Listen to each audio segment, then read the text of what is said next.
All right, it's true movie review time. So yesterday I went to go see Wolfman, and honestly, I don't know what to give it, but to like balance it out, I'm gonna give it a 6 out of 10. I don't really know what to give it at first because like again, I like the first half, first third of the movie, and then it just fell off really hard after because of like continuity, because of like the roles actors were given, and then just like stuff that didn't really make much sense. So the movie first starts to pick up a little bit. They're going to Oregon to go to the grandpa's property because he passed, and they get lost on the way there, and they see like the daughter sees a guy in a shed, like a hunting perch hunting like shack or whatever, and it's like that's a good scene because like I couldn't tell if it was like an actual person or just like a silhouette of something that looked like a person, but the way they played it out was pretty good. How they had him come down, and then he was like a really creepy guy, you know. Aside from like the horror aspect, he was creepy because he was like making weird comments like the daughter and the family and shit, which is whatever. And then, but first of all, the dad has really bad like protective and like paternal instinct, bro. Because like, what are you letting this guy get in your car for? Like the daughter and the wife were both scared or like uncomfortable with this guy, and he was about to sit in the back seat with the daughter.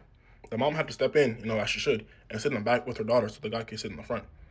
But anyways, so they are traveling with this guy. He's trying to like direct them to the right place. And the first Wolfman, I say first because my theory is that there's multiple Wolfmen out there. So they see a Wolfman out there, and he swerves off the road, and into the forest, onto the trees, off the mountain type shit. And they fall, tumble, tumble, tumble, and then they land in like some trees. They're suspended in midair, right?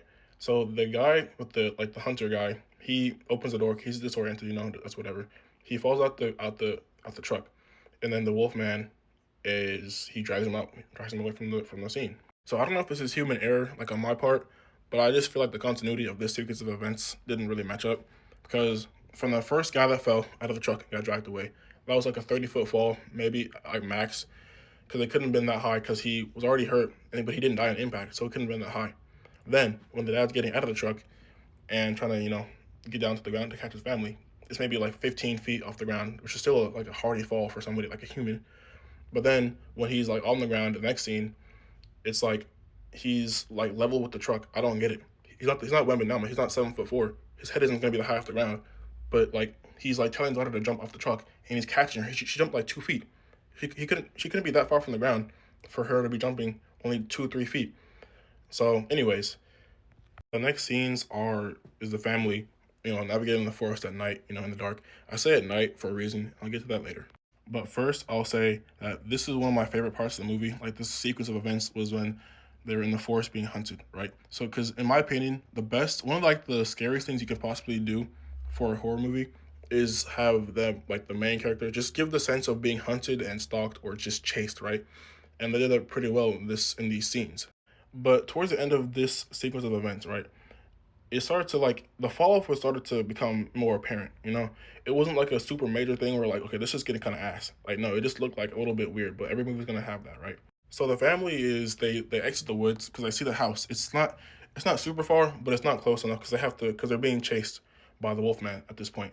So they come out of the forest, and this is a regular family. This is not a Olympian track athlete family. It's a 30 40 year old man, his wife, and his child daughter. They're not going to be fucking like athletic sprinters. So they have this supernatural beast, like super strong, super fast, super agile creature chasing them. They have a head start, but it's not by very much. But it's like they're being chased by it, and they make it to the house. So they get to the house, right. They're at the door. They're juggling the keys like in the circus, bro. They're juggling the keys. They can't open the door because they're just scared, whatever. But the Wolfman somehow takes 10 light years to get to them. How? He was right behind them, and he's faster than them. So how is he not how did he not get them yet? So they get into the house, and somehow the dad turns into an NFL lineman, bro, because he's holding off the Wolfman, so, like, not really with ease, but he's not really, he's not like struggling too much. But anyways, they're in the house. The wife and daughter are standing back and just watching him do this. The wife could be helping him, I guess. I don't know. Not gonna be too hard on that scene, but it's just like he's just doing it by himself, no problem. So going back to what I said about it being night. So the guy that they picked up from the hunting perch, whatever, made it like a point to be careful about it being night, which is like a classic horror movie trope. Don't be outside at night, or whatever. So, anyways, they're into the house, and the movie makes it known, like they do a really good job of this, where they make it known that the Wolfman is circling and stalking them, which makes it even like scarier, even though they're inside and safe. The fear that the Wolfman is still around and circling and hunting you is still prevalent, right? I know as like the audience, the spectator, I'm not really gonna be thinking in the same presence as the people in the movie because it's like to me, I'm thinking, okay, don't be out at night, blah blah blah blah blah. But the people in the movie aren't gonna be thinking that way, I guess. But it's just like you would think that you would your first instinct after feeling like you've locked up the house pretty well is to like pass the night, sleep through the night and get through the next day. But they don't do that. I wouldn't even say don't, but I would say can't. But before I get to that, I'm gonna say like the movie kind of wrote itself into like a really small circle, really caged itself with the whole like watch out for the nighttime kind of trope, because it's like okay, they made it into the house, they can just sleep in the house until morning, but they obviously the movie can't just end there, so they have to make it seem like the night lasted like 15 years. Like I get that you have to make it suspenseful, you have to make it like a good story, or you have to make the story drawn a little longer, but don't make it so that one night is like the entire movie. And I feel like they have to do a cop out of like the dad I wouldn't say cop out because that's like the whole point of the movie. He's going to transform, but it's just like him transforming was the only driving factor, was the only thing that could make like make the movie like suspenseful, make the movie like go right. My next critique for this film is going to be like the actors, not the actors themselves, but like the roles they were giving, because the actors they did a good job acting in of itself, but the roles that like specifically the wife, like the mother, like she did a good job in what she was given, but I feel like she didn't have she was like a background character somehow, even though she was like the main character for a good part of the movie.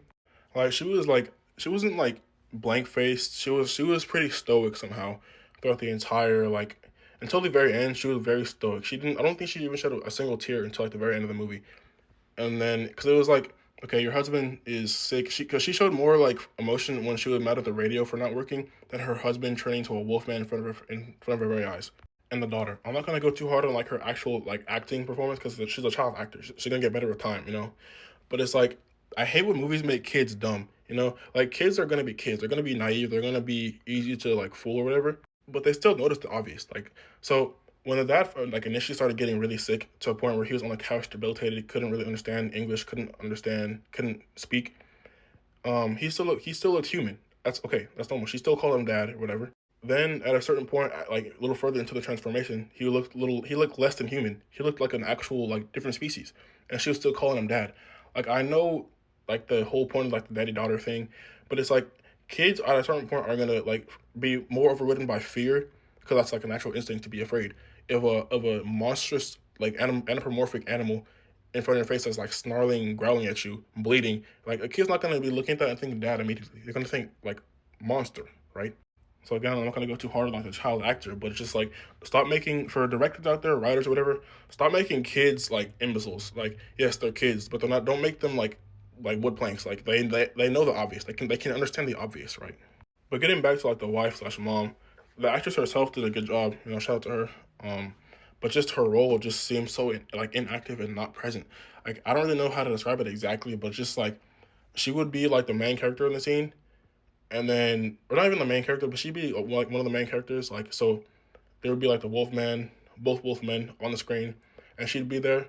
You'd expect her to be like attacking with like the knife or like the fireplace thingy, but she didn't. She would just be standing back there. Like you'd see her in the background just standing there. I don't really understand why that would be a thing in the movie, but it's like she was supposed to be like attacking.